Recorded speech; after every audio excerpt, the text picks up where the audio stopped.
বান্দা যখন সিজদায় যায় কপালটা তার মাটিতে লাগে না, রহমানের দরবারে গিয়ে লাগে। আফসোস আমাদের জন্য সেই সিজদাকে না বুঝার কারণে।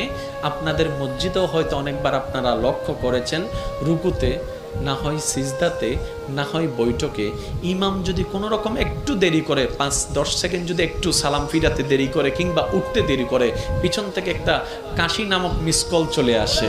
কাশি নামক মিসকল চলে আসে, ও ভাই তুই কাশলি কেন, তোর কি জক্কা হয়েছে? বলে যে না, ঠান্ডা লেগেছে। না তো কাশলি কেন?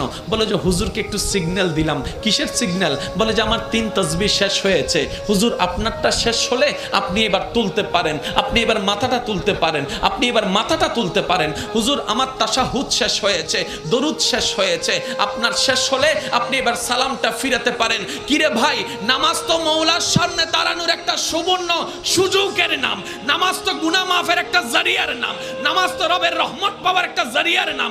এখানে এসে তুই তাড়াতাড়ি করছিস কেন? বলে যে আফসোস, আমি নামাজটা জেনেছি, বুঝার মতো বুঝতে পারিনি।